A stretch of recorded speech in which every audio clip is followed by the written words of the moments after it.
The crisp morning air in the Bighorn Mountains carried a bite, invigorating the ultra-marathoners as they pounded through the remote wilderness. The race was a grueling test of physical endurance and mental fortitude.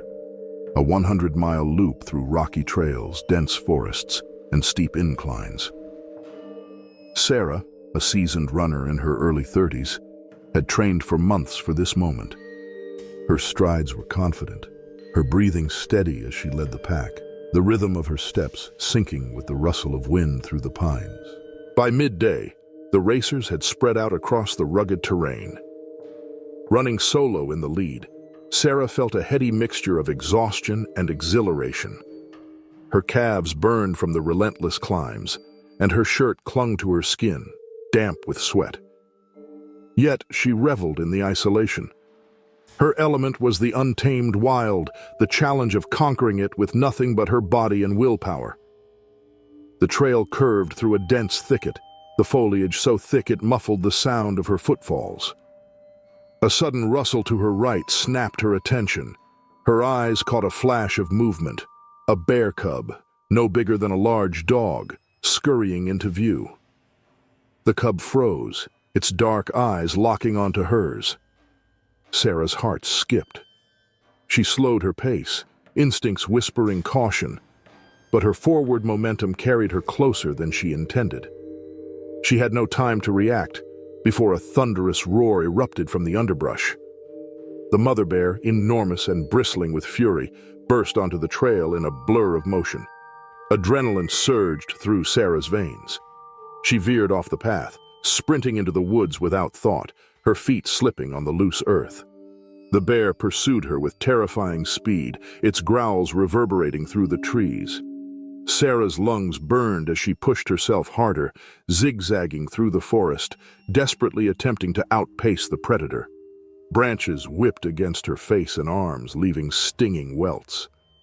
She glanced over her shoulder and saw the bear closing the gap, its bulk moving swiftly. Her foot snagged on a root, and she fell hard, the impact jarring her shoulder. Before she could scramble to her feet, the bear was upon her. Its massive paw swiped at her back, ripping through fabric and flesh. Pain exploded along her spine, but she rolled instinctively, narrowly avoiding the next strike.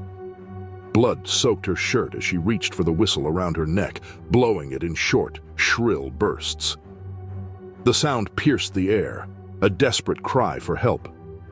Further down the trail, the other runners heard the commotion. The sharp blasts of the whistle and the bear's roars jolted them into action. Among them was James, a former firefighter whose instincts to protect overrode his fear. He grabbed a trekking pole and motioned for others to follow, the small group hastily forming a plan as they raced toward the sounds of struggle. Sarah, meanwhile, fought to stay alive. She curled into a ball, protecting her head and neck as the bear continued its assault. Each blow felt like a sledgehammer, forcing the air from her lungs. In the chaos, she spotted her running vest, flung a few feet away, with the canister of bear spray attached. Summoning her remaining strength, she crawled toward it, her fingers brushing the strap as the bear lunged again. The sound of shouting broke through the haze of pain. The other runners had arrived, their voices loud and firm as they waved their arms, attempting to draw the bear's attention. James hurled a rock, striking the bear's flank. It turned, momentarily distracted, and Sarah seized the opportunity. She grabbed the bear spray and aimed, her trembling hands releasing a burst of orange mist into the animal's face. The bear roared in confusion, shaking its head violently. Blinded and overwhelmed, it backed away, retreating toward the cub that had caused the commotion. The runners stood frozen, watching it disappear into the forest, its growls fading into the distance. Sarah collapsed onto her side, her breath shallow and uneven. Blood pooled beneath her, staining the forest floor. James knelt beside her, his hands steady despite the urgency in his voice as he assessed her injuries. Her back was a mess of torn flesh and bruises, but none of the wounds appeared life-threatening. Another runner, Emily, dug through her pack, producing a first aid kit. Together, they cleaned and dressed Sarah's wounds, their hands working quickly despite the trembling that came with the adrenaline crash. They fashioned a makeshift stretcher from tree branches and race bibs, knowing that waiting for professional help in a remote area wasn't an option. The group moved cautiously, progressing slowly as they navigated the uneven trail back toward the nearest aid station. Sarah drifted in and out of consciousness, her body racked with pain and exhaustion. She marveled at the sheer resilience of the human body and spirit in her lucid moments. The camaraderie of her fellow runners, strangers until this moment, was the only reason she was alive. Hours later, they reached the aid station, where race officials and medics took over. Sarah was airlifted to a hospital, her injuries severe but survivable. The remaining runners, shaken but unharmed, continued their journey, carrying the weight of the day's events. In the days that followed, Sarah replayed the encounter in her mind. She couldn't escape the image of the bear's eyes, wild and unrelenting, driven not by malice, but by an instinct to protect. It was a reminder of nature's raw power and the fragility of human life in its grasp. Though her recovery was long and arduous, Sarah eventually returned to the trails. Her scars, both physical and emotional, became a testament to her survival. Fog thickly blanketed the Alaskan village, muting sound and blurring the landscape. This small indigenous settlement, once ruled by ice, faced change as warming temperatures melted the sea ice. Yet today, the villagers gathered for a seasonal celebration, a brief moment of joy amid survival challenges. Families mingled, children played, and elders reflected quietly. The scent of food filled the cold air, symbolizing unity and tradition as they came together to honor their heritage and support one another in the shifting Arctic environment. Unbeknownst to them, something far more dangerous than any blizzard lurked beyond the edge of the fog. The polar bear, driven south by starvation, wandered in an increasingly unfamiliar environment.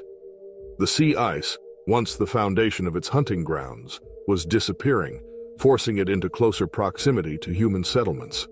This particular bear had been stalking the periphery of the village for days, gaunt and desperate, its immense body weakened by hunger. It had smelled the food, sensed the warmth of life, and instinctively followed the scent through the fog. The bear's body was an embodiment of power, but power was diminished by need. Once thick and white, its fur clung to a skeletal frame, ribs visible beneath the matted fur. Yellowed eyes, filled with hunger and desperation, scanned the village from the shadows. The fog concealed its approach, as silent as the snow underfoot. It moved with a terrifying grace, its massive paws padding lightly as it neared the heart of the village. Suddenly, there was a shift. The bear stepped into the open, emerging from the mist like a phantom. At first, no one noticed. The gathering continued as children laughed and adults chatted. But then a gasp cut through the fog, and eyes turned toward the pale, hulking figure standing at the edge of the gathering. For a brief, surreal moment, the village was frozen, locked in a collective state of disbelief. It wasn't unusual to see polar bears in the Arctic, but never this close, never like this. The bear moved. It charged without warning, driven by an instinctual hunger that overpowered all caution. Its speed was shocking, belying its size and weakened condition. In an instant, the peaceful gathering turned into chaos. Screams erupted as the massive predator barreled forward, its powerful limbs propelling it toward the nearest group of villagers. A child, no older than 6, was caught in the bear's path. The predator's jaws, lined with dagger-like teeth, clamped down on the child's small frame with a sickening crunch. Blood sprayed across the snow, staining the pure white landscape a gruesome red. The bear's attack was swift and ruthless. It flung the child's lifeless body aside as if it weighed nothing and moved on to the next victim. Panic spread through the crowd like wildfire. People scrambled in all directions, some toward their homes, others trying in vain to help those already in the bear's path. Elders, their movement slowed by age, became easy targets. One of the village elders, a respected woman known for her wisdom, was caught off guard as she tried to shield a younger family member. The bear's massive paw swiped across her body, claws raking through her flesh as if she were made of paper. She collapsed in a heap, her body twisted and broken, lifeblood soaking into the ground beneath her. Another villager, a man in his 30s, grabbed a shovel from a nearby stack of tools. His face was etched with fear and determination as he ran toward the bear, swinging the makeshift weapon with all his strength. The shovel connected with the bear's side, but the impact was nothing more than a glancing blow. Enraged, the bear turned on him, its maw open wide.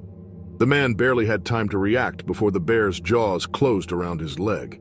It pulled him down, ripping into his flesh with savage efficiency. His screams echoed in the air, cut short by the bear's relentless mauling. In just 2 minutes, the polar bear had already claimed multiple lives, and the carnage was far from over. It moved with terrifying speed from one target to the next, its primal instincts honed from a life of survival in one of the harshest environments on Earth. Even weakened by hunger, its sheer strength was overwhelming.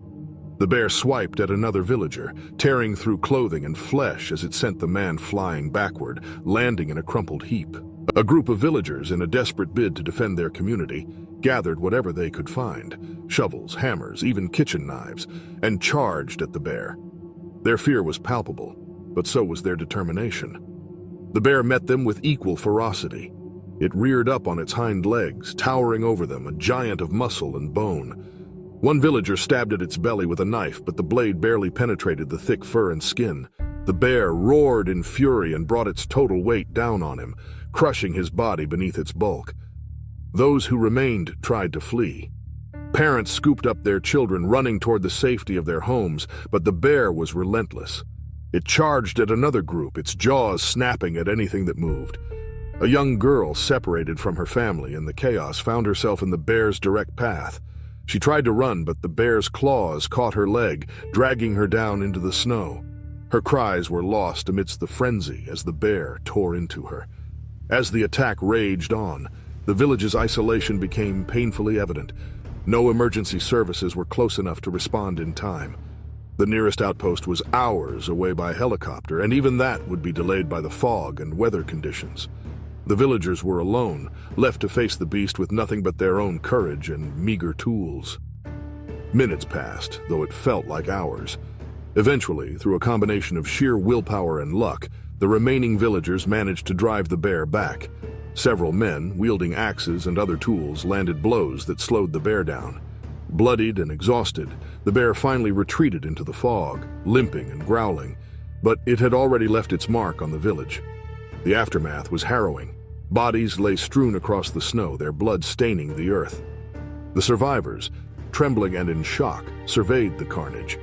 9 people had been killed, including children and elders, their lives snuffed out in the blink of an eye. The village, once a place of tight-knit community and tradition, was now a scene of unspeakable horror. The Alaskan wilderness lay draped in a blanket of foreboding quiet that gnawed at a seasoned hunter's instincts. Liam Burke, driven by ambition and a relentless need to make his mark, trekked deeper into the remote backcountry, his rifle confidently over his shoulder. Every step of his journey was fueled by the belief that this was his moment, a chance to take down a bear of mythical proportions and etch his name into the annals of hunting lore. The rumors had drawn him here. Locals whispered of a monstrous grizzly, one whose claw marks reached impossibly high on the trees and whose roar could silence the wilderness. They spoke of it with awe and fear, but Liam saw only opportunity. He dismissed their warnings, chalking them up to superstition or embellishment. The thrill of pursuit, the promise of fame, and the unyielding determination to prove himself drowned out any caution. On the second day of tracking, signs of the bear grew increasingly unsettling. Fresh scat steamed in the morning air. Claw marks gouged into bark suggested a size that defied belief, and the forest had grown unnervingly silent. Liam's gut churned, though he rationalized it as the usual tension of the hunt. The deeper he ventured, the more he felt like an intruder, but the obsession with finding the beast overrode the primal fear clawing at his chest. By the 3rd day, he spotted it. The bear emerged from the shadowed woods like an apparition, a massive grizzly with a hulking frame that seemed too immense for the landscape. Its thick fur rippled as it moved, muscles coiled with terrifying power. Liam's pulse hammered as he raised his rifle. A lifetime of hunting experience distilling into a single, focused moment. The shot rang out, shattering the forest's silence. But the bullet didn't find its mark. The bear reared up, letting out a roar that shook Liam. Then, it disappeared into the trees, vanishing as swiftly as it had appeared. Liam thought he'd scared it off momentarily, but unease gripped him as he realized the forest felt wrong.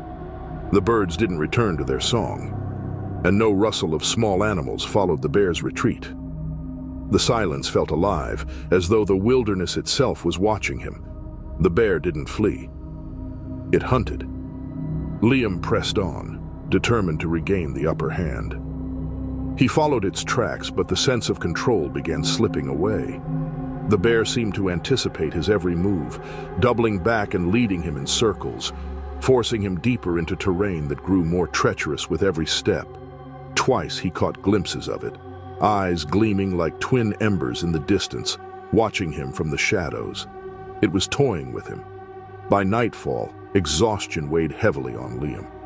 He set up camp, his fire burning low as he clutched his rifle, every sound in the darkness sharpening his frayed nerves. The bear didn't attack that night. Instead, it paced just beyond the firelight, snapping twigs and growling low in its throat, the vibrations traveling through the ground beneath him. Liam's hands trembled as he gripped his weapon, his confidence eroding with every passing hour. The second day of pursuit was worse.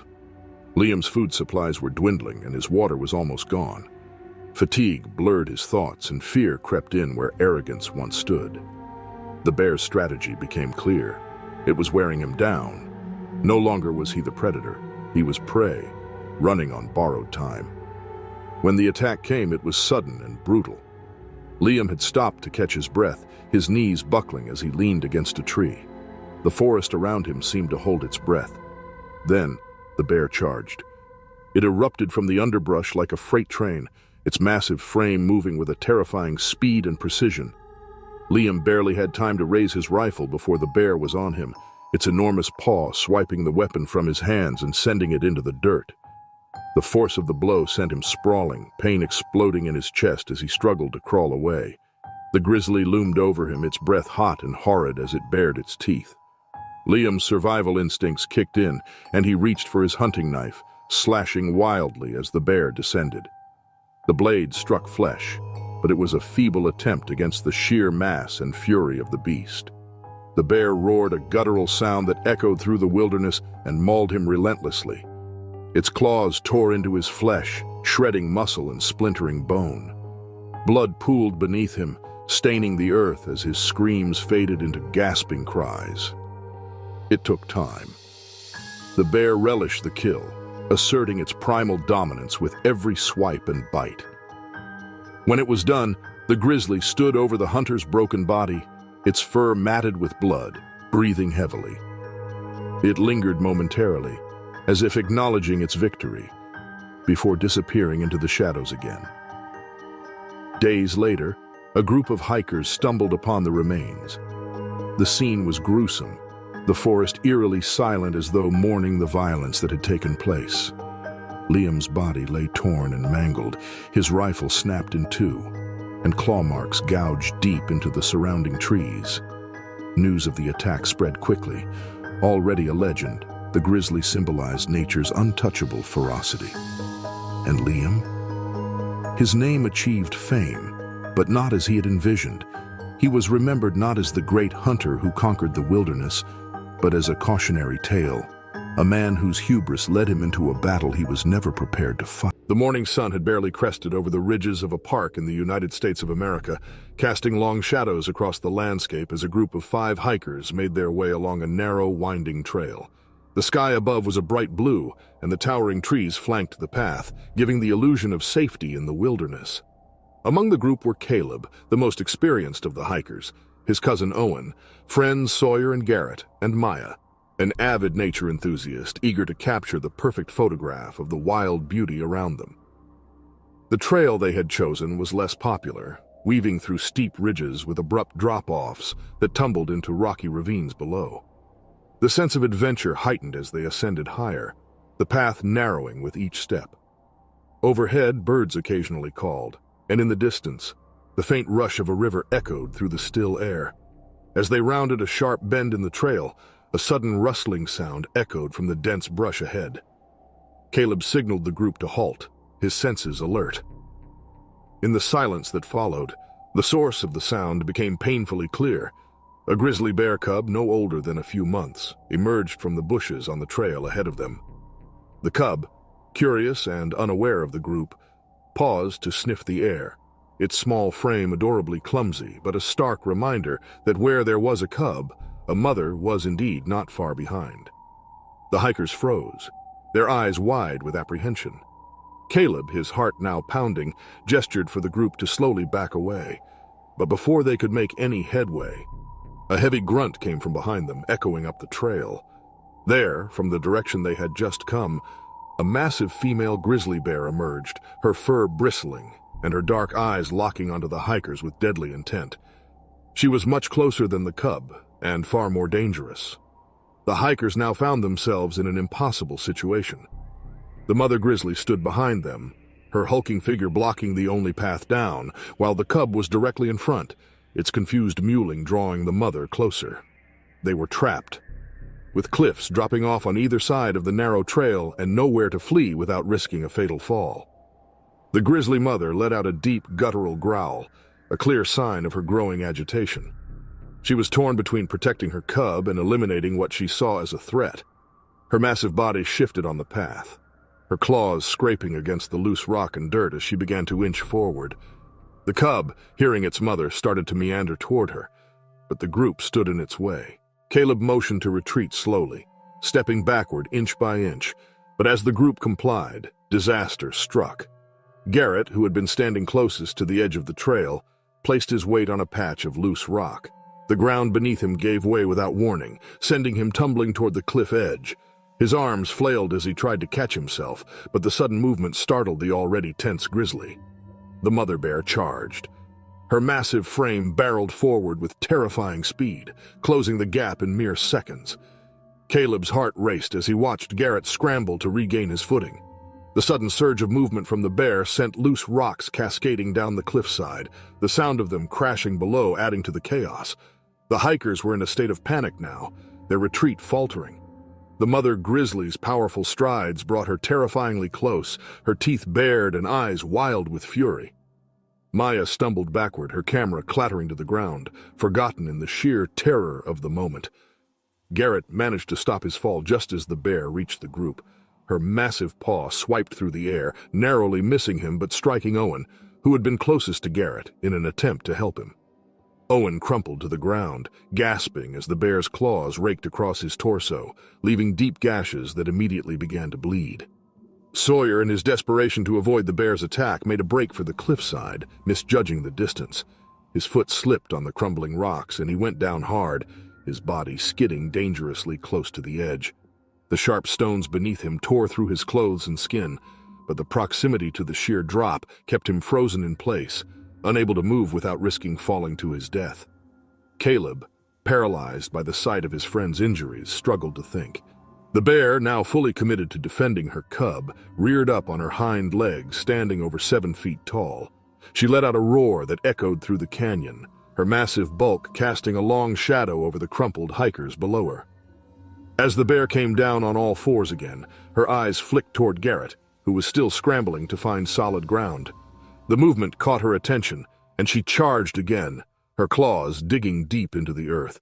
Garrett, realizing too late that he was her next target, barely managed to roll to the side as the grizzly lunged, but his movements caused the cliff edge to give way beneath him. His body plunged downward, arms grasping at air as he fell, disappearing from view as the group helplessly watched. Owen, gasping for breath through the pain, tried to crawl away, leaving a trail of blood in his wake. Caleb, now fully realizing the hopelessness of the situation, frantically searched for a way to get the group out of this nightmare. The cub had wandered off the trail, and the mother bear, still enraged, was pacing back and forth, growling menacingly, her eyes darting between the remaining hikers. Maya, shaking with fear, pulled herself up from the dirt, only to see that Sawyer had slid even closer to the cliff's edge. His fingers clawed at the loose ground, desperately trying to find purchase. Caleb moved toward him, hoping to pull him back to safety, but the bear caught sight of the movement. With a terrifying roar, she lunged again. Caleb's heart raced as the grizzly charged straight at him. He could feel the ground trembling beneath her weight as she closed the distance. Just as she was about to reach him, Maya threw herself in the opposite direction, hoping to distract the bear. The grizzly hesitated for a split second, her attention shifting between Caleb and Maya before she finally turned toward her cub, now out of sight down the trail.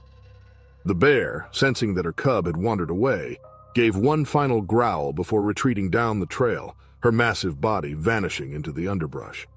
The hikers, bruised, bleeding, and terrified, could only stare at each other in disbelief, the weight of what had just happened sinking in. Caleb looked down the cliff where Garrett had fallen, the silence below unbearable. The group, though alive, was shattered. Their bond tested in the most harrowing of circumstances. The wilderness had brutally reminded them that in Yellowstone, nature held the ultimate power. Sprawling national forest in western Wyoming lay vast and silent, its rugged expanse bathed in the ethereal glow of a star-drenched sky. The Maddox family, Mark, his wife Emily, and their two children, 11-year-old Claire and 7-year-old Ethan, had settled into their campsite by a small, picturesque clearing. They had done everything by the book. The food was secured in a bear canister 50 yards from their tent. The fire was extinguished, and all scents were scrubbed from their bodies before bedtime.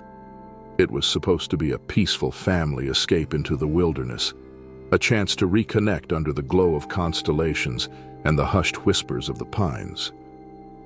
But this wilderness had been changing. Over the past few months, reports of an adolescent grizzly frequenting campsites had circulated among park officials. Unafraid of humans, the young bear had learned to associate their presence with easy meals. A forgotten granola bar here, a carelessly left more fantastic there. It didn't take much for instincts to twist into dangerous habits. Officials had tried to track it, but the bear was elusive, slipping through the vast forest like a shadow. Unbeknownst to the Maddox family, this same bear had caught the faint scent of their camp earlier that evening. It was young, hungry, and encouraged by the memory of scavenged food. By the time the family was nestled in their sleeping bags, lulled by the gentle crackle of the forest, the bear had begun circling their campsite. The first sound was a faint rustle. Mark stirred but dismissed it as the wind. The next noise was louder, a metallic clang like something heavy brushing against the bear canister. He sat up, heart pounding, straining to hear through the darkness. Outside, the bear was testing its surroundings, nudging the canister with its snout, frustrated by its unyielding surface. But the smell of humans, faint but distinct, drew it closer. Then came the unmistakable tear of the fabric. The tent wall ripped open, a sharp and surreal sound in the stillness. Emily bolted upright, clutching Ethan to her chest as Claire scrambled toward her parents. Mark saw the bear in the dim light of their lantern, a hulking shape looming at the gash it had made, its eyes catching the faint glow of the light. It wasn't fully grown but still massive, its shoulders heaving with anticipation. The scent of sweat and fear filled the confined space. Mark instinctively grabbed a flashlight and shone it directly at the bear. He yelled and waved his arms, trying to make himself appear larger. The bear hesitated, startled by the sudden brightness and noise, but instead of retreating, it swatted at the tent, ripping another section open. The family scrambled toward the truck parked nearby. Emily clutched the children, urging them forward as Mark stood his ground, trying to distract the bear. Outside the tent, the chaos of the moment was magnified. The night, once serene, was now alive with movement and sound. Emily shoved the children into the truck's cab and climbed in after them, locking the doors. The bear turned toward the commotion, drawn to the vehicle. Mark grabbed a branch from the fire pit and lit its charred end, creating a makeshift torch. He waved it at the bear, hoping the flame and smoke would drive it away. But the bear didn't flee. It lunged instead, swiping at Mark with startling speed. The blow sent him sprawling, the torch flying from his hands and extinguishing in the dirt. Pain exploded through his chest as he scrambled backward, blood soaking his shirt. The bear loomed over him, its growls deep and guttural, a sound that reverberated through the air and into Emily's panicked breaths inside the truck. Mark fought with everything he had. He grabbed rocks, dirt, and anything within reach, hurling them at the bear's face. It reared back momentarily, but its aggression only grew. Each time he tried to crawl toward the truck, the bear blocked him, snapping its jaws and swiping with its claws. Emily pressed her hands inside the vehicle over Ethan and Claire's ears, trying to shield them from the horrifying scene unfolding just a few feet away. The truck shook slightly as the bear turned its attention to it, scratching at the windows and sniffing around the doors. Battered and bleeding, Mark took the momentary distraction to reach for the truck's back bumper. He pulled himself upright, gasping through the pain, and fumbled for his bear spray in the cargo bed. He unleashed the spray with trembling hands just as the bear turned back toward him. The chemical cloud hit its face, and the bear recoiled, coughing and shaking its head. It stumbled away from the truck, retreating several yards but not entirely leaving. Mark collapsed against the bumper, his body trembling, blood dripping onto the gravel. The bear paced at the edge of the clearing, its form barely visible in the dim light. It let out a low, rumbling growl before disappearing into the tree line, leaving the campsite in silence once more. Emily rushed out of the truck, dragging Mark into the cab and pressing towels from their gear against his wounds. His breathing was ragged, his face pale, but he was alive. They spent the rest of the night huddled in the truck, too terrified to move or make a sound. Mark's injuries were severe, but not immediately fatal. Deep gashes across his torso and arms, bruises blooming where the bear's massive paws had struck. Every passing hour felt like an eternity until the first light of dawn filtered through the forest canopy. At sunrise, Emily drove them to the nearest ranger station, Mark groaning softly with each bump in the road. Rangers called for medical assistance and took their report, their faces grim as they listened. This wasn't the first time they had heard of a bear behaving this way, and they feared it wouldn't be the last. In the weeks that followed, the family grappled with the aftermath. Mark survived his injuries but bore the scars, both physical and emotional, of that night. Ethan and Claire refused to sleep in a tent again, their dreams haunted by the sound of tearing fabric and their father's pained cries. Emily wrestled with guilt, replaying the events over and over, questioning whether they had done enough to prevent the attack. The bear, meanwhile, remained a specter in the forest. Rangers attempted to track it, but the vast wilderness offered plenty of hiding places.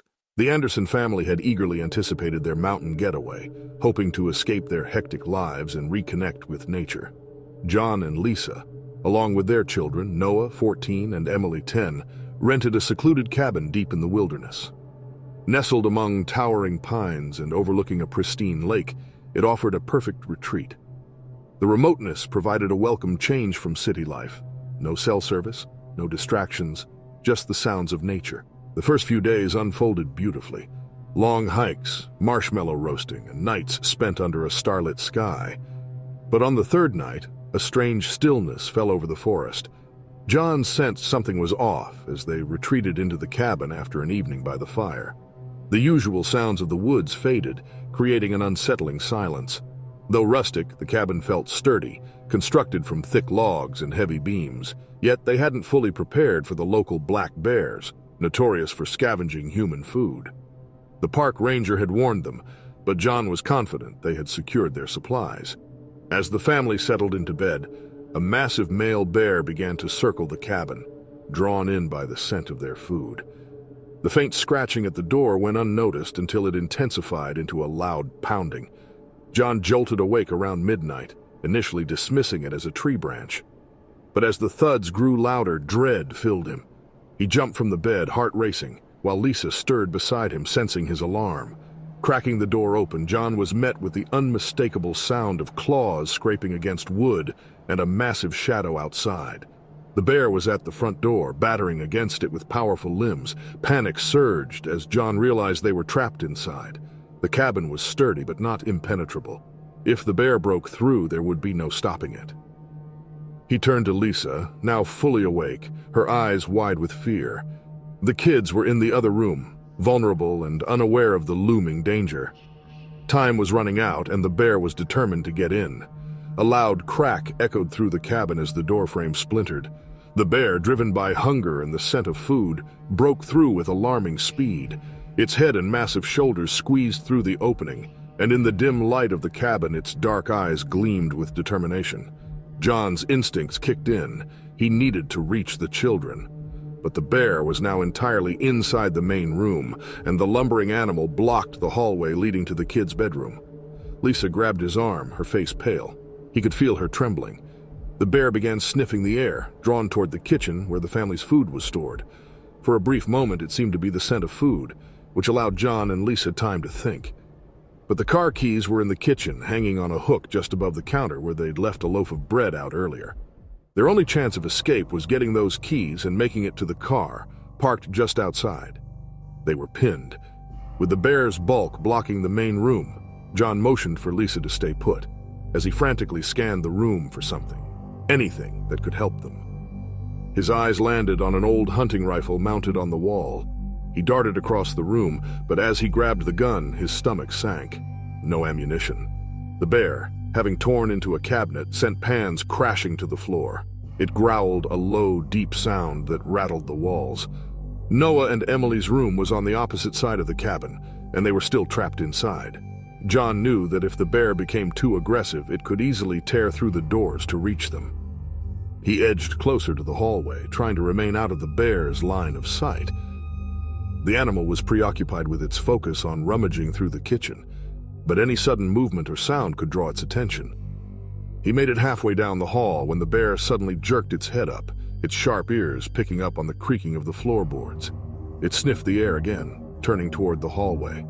John froze, every muscle in his body tense. The bear moved slowly in his direction, its heavy steps echoing off the wooden floor.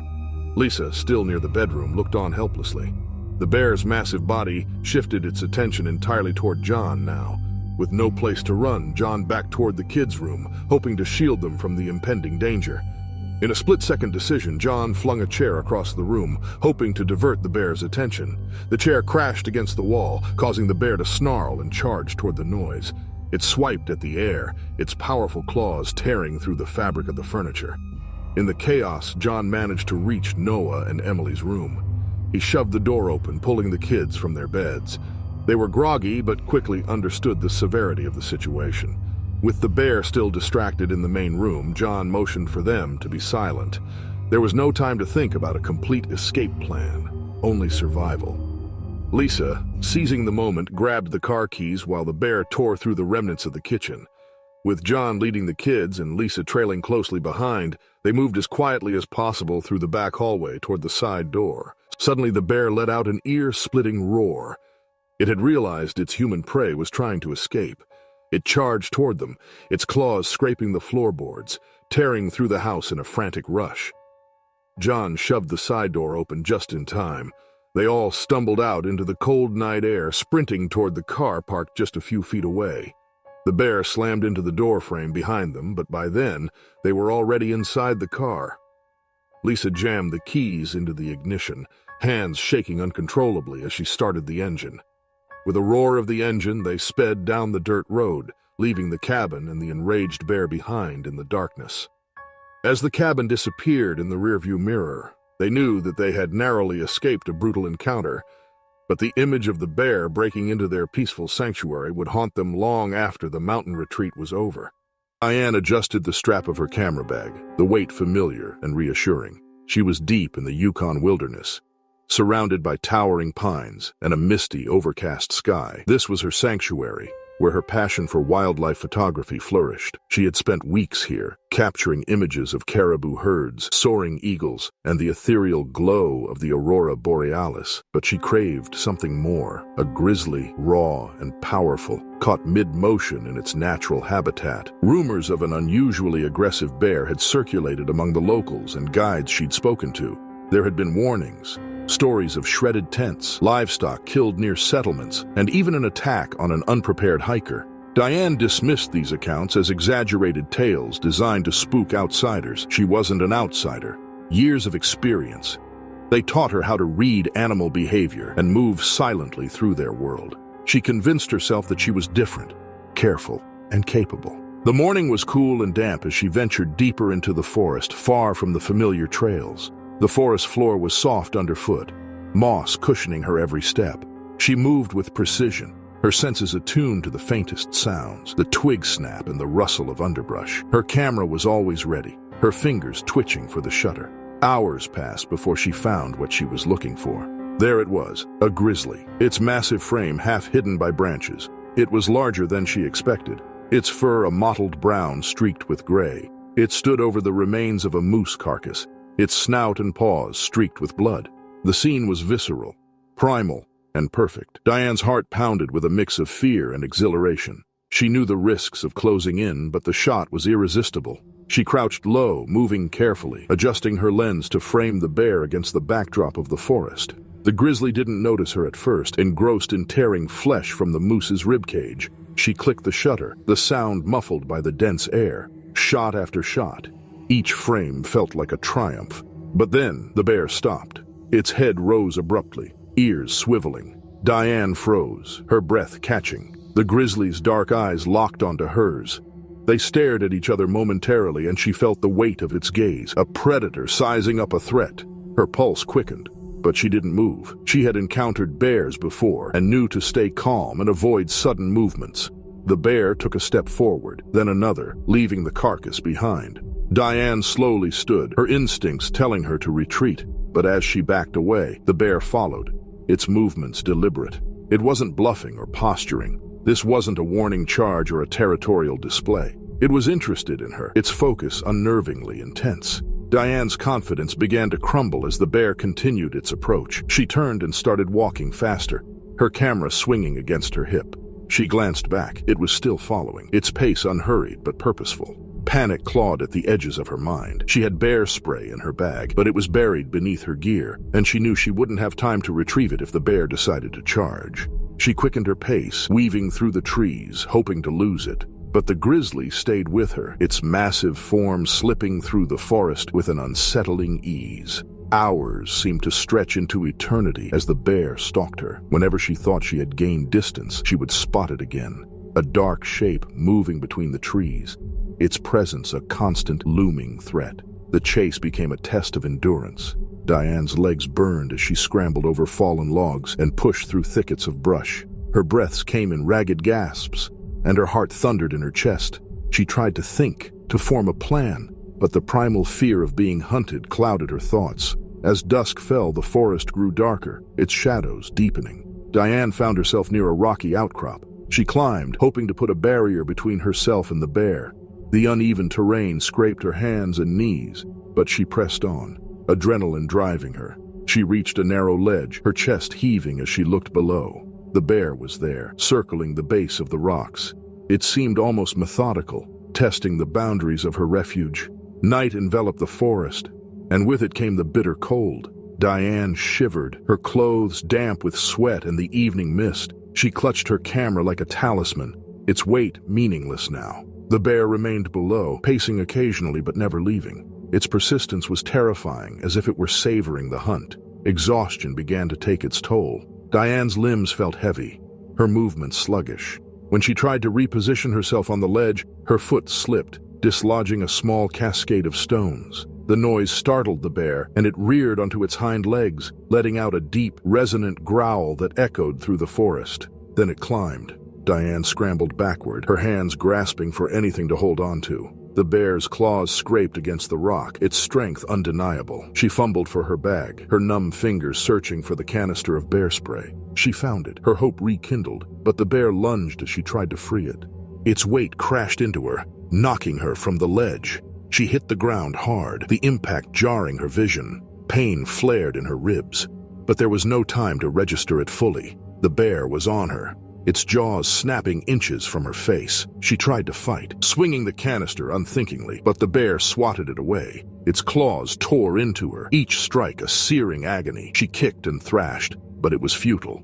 The grizzly was relentless, its power overwhelming. Diane's screams echoed through the forest, but there was no one to hear them. The attack ended as abruptly as it began. The bear stepped back, its snout dripping with blood. It stood over her for a moment, then turned and disappeared into the darkness, leaving her broken and bleeding on the forest floor. Diane lay there, her body shattered, her breaths shallow and labored. The sky above was a canvas of stars, their cold light indifferent to her suffering. She thought of her passion, the endless hours spent chasing the perfect shot, and how it had led her here. By morning, a search team found her. She was barely alive, her body a patchwork of injuries that would take months to heal. Her camera was still clutched in her hand, and the lens cracked but was intact. The images she had risked everything for were recovered, each a testament to her talent and recklessness. Diane survived, but she was forever changed. The wilderness had shown her its raw, unforgiving power, stripping away her illusions of control. The perfect shot had cost her more than she could have imagined, a clear reminder of the line between passion and folly. The sun rose over the zoo, casting long shadows across the enclosures. Frank Mulligan, a seasoned veteran of over 30 years, walked his familiar route one last time, filled with memories of the animals he had cared for. Today marked his retirement, a bittersweet milestone. Beside him was Sam, an enthusiastic rookie eager to learn the ropes. Sam's energy was infectious as he peppered Frank with questions about the animals and zoo operations. Frank, patient yet measured, offered advice, allowing Sam to observe and learn. Their dynamic was evident. Frank's cautious experience contrasted sharply with Sam's reckless enthusiasm. As they approached the brown bear enclosure, Frank's gaze fell on Kodiak, the zoo's largest bear, a hulking presence he had cared for since cubhood. Frank respected Kodiak's moods, always mindful of the bear's potential danger. Sam, however, had little direct interaction with Kodiak and was about to witness the bear management process for the first time. But as they neared the entrance, Frank noticed a maintenance panel ajar, its bolts loosened, likely overlooked by a careless worker. Unease gripped him as he realized the danger. This panel provided access to a service gate, the only barrier between Kodiak and freedom. In an instant, Kodiak sensed the opportunity. Frank's heart raced as he watched the bear grip the loose gate with its powerful paw and tug it open. Before either man could react, Kodiak slipped through, emerging into the zoo's public area. Panic erupted as the first visitors spotted the massive bear. Screams filled the air, and chaos ensued as people scattered in all directions, fleeing from the predator now roaming freely. Frank's heart pounded in his chest as he assessed the situation. This was no longer about preventing an escape. It was now a race to stop a catastrophe. Kodiak, disoriented by the sudden freedom, was unpredictable and dangerous. Frank knew what the bear was capable of, and with frightened visitors running chaotically, the potential for disaster was immense. Sam, his voice trembling, pointed to a tranquilizer gun mounted on a nearby wall. Frank shook his head, knowing it wasn't a quick fix.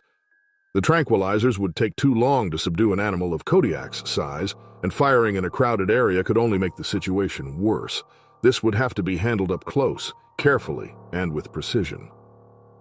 Frank's mind raced as he tried to formulate a plan. He knew Kodiak's habits. If they could guide him back toward the enclosure, they might have a chance. But Sam had other ideas. The rookie's impulse was to chase the bear, attempting to corner it using vehicles and barriers. Frank, though, knew that chasing Kodiak would only escalate the bear's aggression. As Sam darted off to execute his plan, Frank felt a surge of frustration. The young keeper's inexperience was driving him into dangerous decisions. Frank stayed back, using his knowledge of Kodiak to keep the bear in sight but at a safe distance, hoping to steer the massive creature without provoking a confrontation.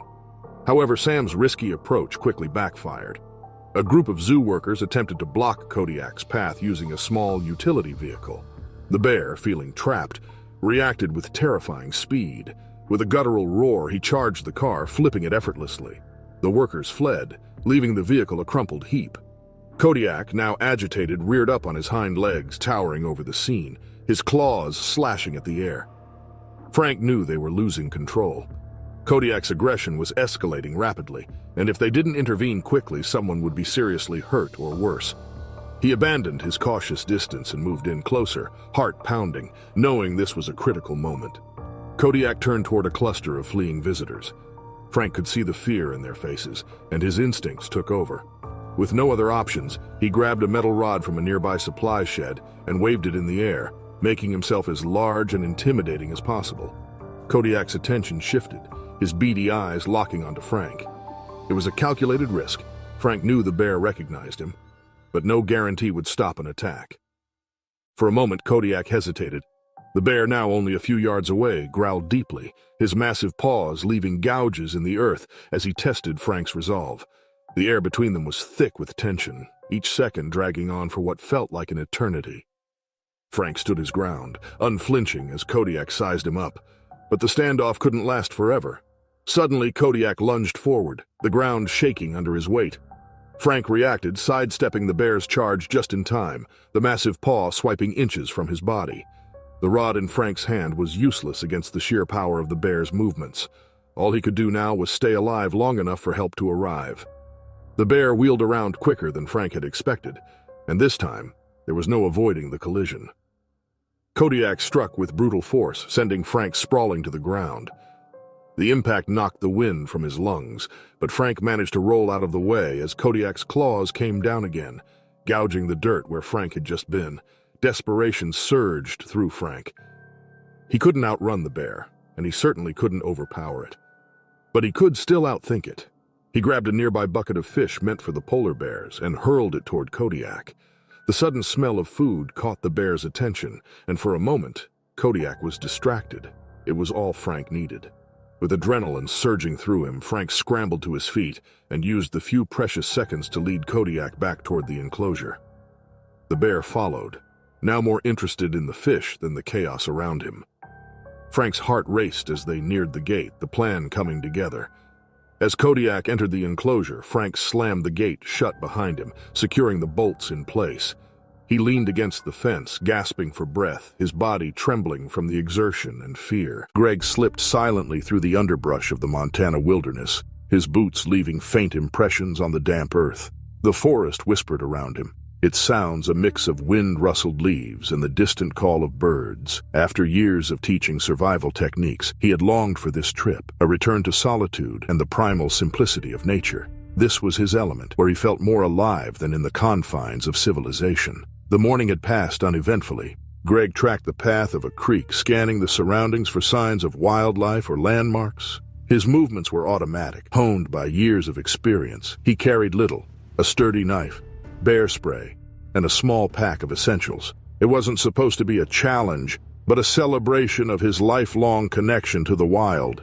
Around midday, Greg came across a fresh elk carcass that tightened his chest. Blood pooled around the massive animal's neck, staining the forest floor. Its ribs had been gnawed open, exposing glistening organs. The scene was a raw testament to the food chain in action, but it wasn't the kill that froze Greg. It was what it meant. Bears often guarded their kills, and this one was fresh. Greg's eyes swept the trees and brush. He saw no sign of movement, but the weight of his realization hung heavy. The forest suddenly felt too quiet. His breathing slowed as he turned, step by deliberate step, retracing his way back along the trail. Then the crack of a branch echoed behind him.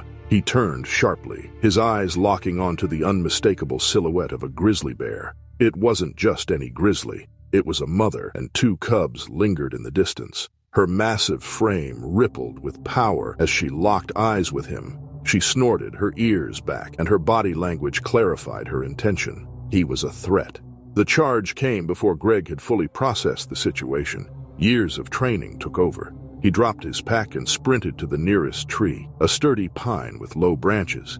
His muscles burned as he scrambled up, pulling himself higher than he'd thought possible in such a short time. From his perch, he could see her below, pacing and growling, the cubs retreating to the safety of the woods.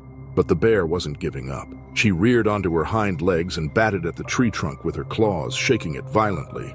Greg gripped the branch, his heart hammering, the rough bark scraping his palms. The bear roared, each guttural sound reverberating in his chest. When the tree swayed with her attacks, a sickening realization hit him. This perch wasn't as safe as he had hoped. Another fierce shake broke his grip, and Greg fell. The impact knocked the air from his lungs, and he barely rolled aside as the bear lunged. Instinct screamed at him to reach for the bear spray, but it had fallen in the scramble. His hand closed instead around his knife, and as the bear charged again, he slashed upward. The blade connected, leaving a shallow cut across her shoulder. She roared, but the injury seemed only to enrage her. She came again, her teeth snapping inches from his face. Greg moved rapidly, rolling and slashing, aiming for her vulnerable underbelly. Pain flared through his leg as her claws raked him, tearing through muscle and fabric. Adrenaline dulled the agony, but Greg knew the damage was severe. He had to think. Panic would kill him faster than the bear. He lashed out again, targeting her snout, a sensitive area. The knife struck true, and she recoiled briefly, giving him the space to crawl toward the fallen bear spray. His fingers closed around the canister, and he unleashed it in a fiery burst directly at her face. The bear released a startled bellow, retreating momentarily as the chemical sting overwhelmed her senses. Greg used the chance to drag himself toward a cluster of dense shrubs, his leg throbbing with every inch gained. The mother grizzly lingered, pawing at her face and shaking her head, but she didn't leave entirely. She stalked the area for long minutes, her growls a reminder of her dominance. Greg pressed himself into the shadows of the undergrowth, every nerve on edge. Blood seeped from his wounds, soaking into the soil beneath him. Eventually, the bear gathered her cubs and lumbered off, though Greg knew better than to relax. He had survived the immediate attack, but the fight was far from over.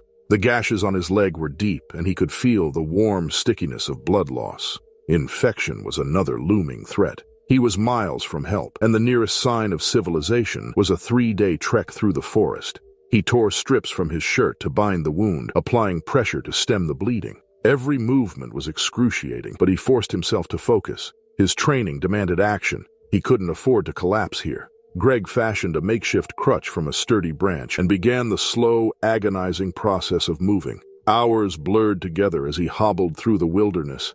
Each step was a battle against pain and exhaustion. His vision swam, and the forest around him seemed to shift and darken. He rationed his water carefully, but his body cried out for rest and sustenance. As the first night fell, Greg found a shallow depression in which to shelter. He gathered what little he could for warmth, his body trembling uncontrollably. The stars above were indifferent to his plight, their cold light a stark reminder of nature's impartiality. By the second day, the fever set in. His leg throbbed with searing heat, and the edges of the wound inflamed despite his crude attempts at cleaning it. Delirium crept in, his mind conjuring images of safety that vanished as quickly as they came. He kept moving, driven by sheer willpower and the fading hope of survival. When a rescue helicopter finally spotted him, Greg was barely conscious. The search team, alerted by his failure to check in days earlier, had found him slumped against a tree, his body weak but alive. The hospital stay was long and grueling. The infection had taken root and several surgeries were required to repair the damage. His leg never fully recovered, leaving him with a permanent limp. Yet, as Greg lay in the sterile confines of the hospital, he felt a strange sense of clarity. The wilderness had shown him its harshest truths, stripping away the illusions of control and dominance he'd once held. Survival wasn't about mastery over nature, but respect for its power and unpredictability. Though he had won this battle, Greg knew it wasn't a triumph. It reminded him of his fragility, a lesson etched into his body and soul. As he stared out the hospital window, he felt humbled and grateful to have emerged from the forest alive. Dr. Elena Rossi stood at the edge of the dense spruce forest, her breath steady but her heart racing. As a wildlife biologist with over a decade of experience studying bears, she was well acquainted with the challenges of the wilderness. Today, however, was different. Reports of an orphaned bear cub wandering near her research station had reached her, and the urgency to act was palpable. If she didn't intervene quickly, the cub would face starvation or predators. Equipped with her tranquilizer rifle and her expertise, Elena set off, her boots crunching on the forest floor as she searched for any signs of the cub. This area was known territory for a local mother bear and her offspring, but there was no sign of them. Time was critical, and the cub was alone and vulnerable. As she navigated the underbrush, the forest hummed with life. Birds chirped overhead and leaves rustled in the breeze. Then, through a break in the trees, she spotted it. The small cub lay curled near a fallen tree, weak and exposed. Its coat, typically thick and glossy, was matted, and it barely lifted its head as she approached. Elena's heart ached. This was the moment she had trained for countless times, yet it never got easier. Slowly kneeling, she readied her tranquilizer gun, intent on sedating the cub and bringing it back for care. Her movements were calm and precise as she adjusted the dart for the cub's small size, but just as she was about to aim, a deep, guttural growl echoed through the clearing. Every instinct in her body screamed danger. Elena froze, her heart racing. The growl intensified and her blood ran cold as she turned her head. Emerging from the underbrush was the mother bear, massive and imposing, her dark fur gleaming in the sunlight. The bear sniffed the air, her dark eyes locking onto Elena and the cub. Elena's mind raced. The mother had been out of sight, likely foraging or patrolling her territory. But now, she saw Elena as a threat to her young. In an instant, the bear lunged forward with a deafening roar that shook the forest. Elena dropped the tranquilizer gun and scrambled backward, adrenaline surging. She recognized this wasn't a warning, it was a full-blown attack. The bear believed her cub was in danger. With no time to think, Elena threw herself to the side, narrowly avoiding a massive paw that swiped where she had just been. The bear was relentless. Panic surged in her, but she had to stay focused. She needed to create distance. Darting toward a cluster of trees, she relied on her understanding of bear behavior to navigate the terrain. Bears, though bulky, could sprint with surprising speed. The ground shook as the bear charged after her, its fury palpable. Elena's legs burned as she ran, branches whipping against her face and arms. She ducked behind a tree, hoping to buy herself some time. The bear skidded to a halt, sniffing the air, clearly agitated. Elena's heart raced as she formulated a plan. She needed to reach her research station, where safety awaited. But with the bear in pursuit, she had to act quickly. But then she tripped. Her foot caught on a root, sending her sprawling to the ground. The impact knocked the wind out of her, but there was no time to recover. The bear was upon her, and Elena barely rolled out of the way as the bear struck, her claws tearing into the ground where Elena had been. Elena gasped in pain as she felt the bear's claws rake across her leg. White-hot agony shot through her body. She bit back a scream, knowing that any noise might further provoke the bear. Blood soaked her pants, but she couldn't stop now. Every second counted. The bear, enraged, reared up on her hind legs, towering over Elena. For a split second, Elena stared up at the beast, knowing how close she was to death. She managed to scramble to her feet, clutching her bleeding leg. With every ounce of strength she had left, she stumbled toward the nearest large tree. She had to put something solid between her and the bear. She could feel the animal's hot breath on her back as she threw herself behind the tree trunk, just as the bear slammed into it with a thunderous roar. The impact shook the tree, but it held. For a moment, there was a brief respite. Elena clung to the trunk, gasping for air, blood still pouring from her leg. The bear circled the tree, growling, her claws scraping the bark. Elena knew this wasn't over. The bear was determined, and with no other prey in sight, she wasn't going to leave until Elena was dealt with. With no time to waste, Elena knew she had to retreat to the safety of her research station. Her supplies were limited, and the radio had been damaged in a storm the week before. But it was her only hope. She hobbled as fast as she could, moving through the forest, her vision blurring from the pain and the loss of blood. The bear followed relentlessly, crashing through the undergrowth with terrifying speed. Elena's mind raced. She had to think like a bear, use her knowledge to survive. She angled her path toward the steep ravine that bordered the station, knowing the bear wouldn't follow down such a hazardous drop. As she neared the edge, the sound of the bear's growls grew louder and closer. Finally, she reached the ravine, adrenaline coursing through her veins. She half slid, half fell down the steep incline, wincing as the jagged rocks tore at her skin.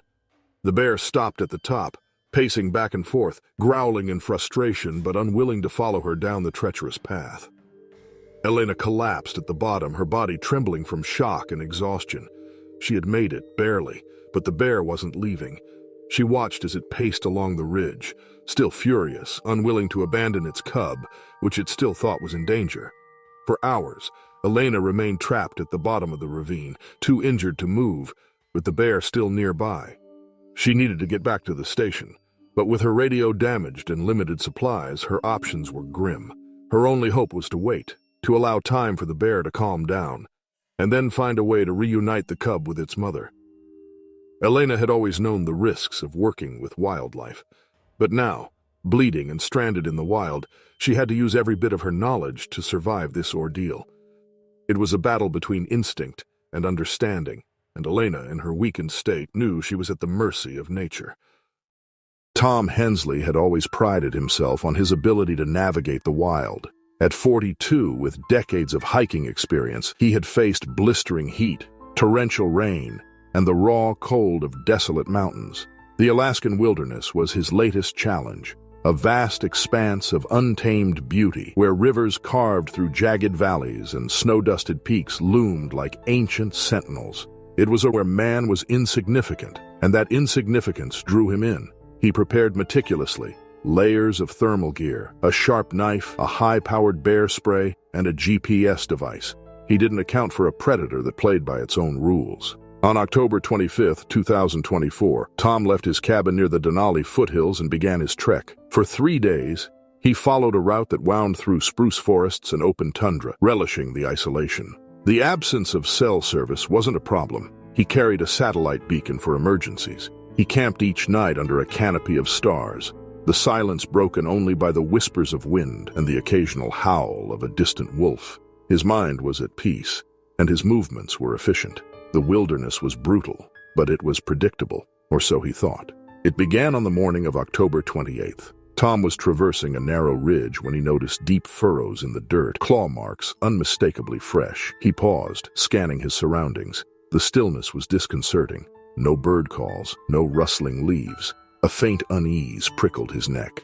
He knew the signs of an apex predator's territory, but it wasn't until he descended into the valley that he saw the massive prints. They were bigger than any he had encountered, the impressions sharp and deliberate, as if the animal had walked with purpose. Tom adjusted his pack and kept moving, his senses on high alert. The first encounter came late that afternoon. Tom had just crossed a shallow stream when he spotted the bear. It was colossal, its hump towering over its massive shoulders, its fur a rich, mottled brown. The grizzly stood 50 yards away, staring at him with unsettling stillness. Tom froze. Every instinct screamed for him to slowly back away, avoiding eye contact. He followed the protocol, moving with deliberate caution, his hand hovering over the bear spray. But the bear didn't charge. It didn't retreat either. Instead, it began to circle him, its movements almost leisurely. It would disappear behind a thicket, only to reappear on the other side, closer now. At one point, it brushed past a tree just 10 feet away from him, its eyes locking with his for a chilling moment. Tom's heart thundered in his chest. This wasn't normal behavior. Grizzlies could be territorial, aggressive, or dismissive of humans, but this bear's actions felt calculated. It was sizing him up. Tom spent the next hour attempting to distance himself. He crossed streams, climbed ridges, and plunged into dense undergrowth while glancing over his shoulder. The bear followed. It didn't hurry, didn't hide. It simply shadowed him as if ensuring he couldn't forget its presence. By dusk, Tom found a rocky outcrop and decided to make camp. He hoped the elevation would deter the bear. Exhausted, he fortified his position as best he could, setting his bear spray within arm's reach and gripping his knife as darkness swallowed the land. Sleep was impossible. He heard the bear's heavy footfalls below at intervals, twigs snapping and leaves rustling. He could imagine its silhouette creeping out of sight, waiting for something he couldn't comprehend. Around midnight, new sounds joined the bear's movements, lighter, more erratic steps. He peered into the gloom and caught fleeting shapes in the moonlight. 2 smaller grizzlies had joined the first. Tom's blood turned to ice. This wasn't a chance encounter. This was something orchestrated. The next day, Tom pressed on, fighting the mounting fear that had taken root in his chest. The bears continued their haunting pursuit, their presence oppressive. Kodiak, as Tom later learned locals called the massive male, seemed to relish the torment. It would vanish for hours, only to return suddenly, closer than before. The smaller bears mimicked its behavior, darting into view and disappearing, their movements disjointed but purposeful. By mid-afternoon, Tom's nerves began to fray. He tried to calm himself, relying on logic and experience, but the situation defied explanation. Why hadn't they attacked? Was Kodiak toying with him, or was this some darker ritual of dominance? When the attack came, it was with terrifying precision. Tom had reached another ridge, thinking the bears had finally abandoned him. He was wrong. Kodiak emerged from the shadows first, its massive frame blocking his path. Behind it, the smaller bears flanked him, cutting off any retreat. The world seemed to hold its breath for a brief, agonizing moment. Then Kodiak surged forward. The Grizzly's speed was a horrifying blur. Tom raised his bear spray, releasing a cloud of capsaicin that temporarily halted the charge, but Kodiak barely flinched. It swatted the canister aside with a massive paw. Tom screamed internally as the bear slammed into him, its sheer weight knocking him to the ground. His knife found purchase in Kodiak's flank, but it was a futile effort against the predator's fury. The smaller bears joined the fray, their claws raking his sides as he struggled to fight back. The attack was brutal and unrelenting. Tom's world dissolved into pain, blood, and the roars of his assailants. Kodiak's strikes were methodical, claws ripping through flesh with terrifying efficiency, yet it didn't deliver a killing blow. It seemed to relish his suffering, stepping back occasionally to observe the damage before lunging again. The smaller bears mirrored this behavior, their attacks punctuated by moments of eerie stillness. When the bears finally left, Tom was barely alive. They disappeared into the wilderness, leaving behind a man broken in body and spirit. Blood soaked the ground around him, and every breath was a struggle. He lay motionless for hours, gazing at the sky as the crushing weight of his fate bore down on him. His battered body left him immobilized, unable to call for help, and he remained that way until he drew his final agonizing breath. When a group of hikers eventually discovered him, his body was cold and stiff. They alerted the park rangers, who recovered his remains and identified him through the belongings in his bag. His family was notified, and he was later laid to rest in a quiet cemetery. The tragedy sent shockwaves through his community, leaving his loved ones and many others in deep mourning. Yet no amount of grief could undo what had been done or bring him back to life. The Wilson family had planned this camping trip in the Adirondacks for months. Mark and Sarah, along with their 2 young children, Emma and Jacob, had spent countless hours preparing, eager to escape the noise and rush of their suburban lives for a few days in the crisp, quiet wilderness. It was late October, and the Adirondacks were bathed in the golden hues of autumn, with leaves crunching underfoot and the scent of pine and earth thick in the air. For the children, this was an adventure, a weekend of campfires, marshmallows, and sleeping under the stars. Their campsite sat nestled among the towering trees, miles away from the nearest ranger station. The remoteness added to the allure, but it also meant they were on their own if anything went wrong. Still, Mark had always considered himself well-versed in camping. He was confident in their safety, especially after setting up their tent at a distance from where they'd store their food and cook their meals. They had read all the pamphlets about wildlife, and Mark had assured Sarah they'd be fine as long as they followed the rules about food storage. But the Adirondacks were home to creatures that operated under different rules, creatures driven by the unrelenting need to survive, especially as winter loomed. The black bears, normally elusive and uninterested in humans, were in a frenzy of feeding, fattening themselves up for hibernation. Even a whiff of poorly stored food could become an irresistible draw. That afternoon they thoroughly enjoyed themselves. The kids had run through the forest, climbing rocks and collecting leaves, their laughter echoing off the hills. As the sun dipped below the horizon and the air turned colder, Mark lit the campfire, and they roasted hot dogs and marshmallows. The children, exhausted but happy, curled up in their sleeping bags early. Mark and Sarah stayed by the fire a little longer, enjoying the peace that only the wilderness could provide. What Mark didn't realize, however, was that earlier in the day, when he hastily packed away the remnants of lunch, he had left traces of food near the tent, a smear of peanut butter here, a wrapper there. To him, it seemed insignificant, but to a bear preparing for hibernation, it was enough. The first sign of trouble came just after dusk. There was a rustling in the distance, a sound too large to be a raccoon or deer. Mark, standing at the edge of the firelight, peered into the darkness. It was probably nothing, he thought, though a chill of unease settled over him.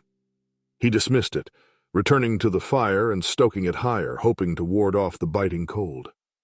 Later, as the family settled into their tent for the night, a soft grunt echoed through the trees. It was low and distant, but unmistakable to anyone familiar with the Adirondacks. Sarah's hand tightened on Mark's arm. A black bear. Likely just passing through, he assured himself, though his mind raced. Black bears were generally timid, but it was late in the season, and this one might be more aggressive, desperate to find enough calories to survive the coming months. The snapping of twigs grew louder as the bear drew near to their camp. Mark, heart pounding, slipped on his boots and grabbed a flashlight. Bears were usually scared off by noise or bright lights, but as he stepped outside the tent and shone the beam into the dark forest, he saw nothing. The silence was unnerving, but Mark knew the bear was close. It had picked up the scent of their food. Hidden in the shadows, the bear, a large male over 300 pounds, circled the campsite with eerie stealth. It had already begun to lose its natural caution, drawn by the promise of an easy meal. Suddenly there was a loud crash. The bear had found the food storage, knocking over the cooler. Mark cursed under his breath. Grabbing the air horn from the emergency kit, he blasted it into the night. The bear hesitated briefly, its ears flicking in irritation, but it didn't leave. It was hungry, and fear had given way to determination. The bear loomed just beyond the firelight, a massive dark figure barely visible against the trees. Inside the tent, Sarah clutched their children, Emma and Jacob, trying to calm them while her panic surged. She could hear the bear pawing at their supplies. Mark hurled rocks at the beast, hoping to drive it off, but the bear was undeterred. Its patience was growing thin, and Mark realized the real danger wasn't just in the food. It was in the bear's persistence. Hours passed in tense silence as the bear stalked the campsite, returning after every scare tactic. Mark kept the fire high, praying it would be enough to keep the bear at bay. At one point, the bear brushed against the tent, its massive body pressing against the thin fabric. Inside, Sarah could hear its heavy breathing, just inches from her children.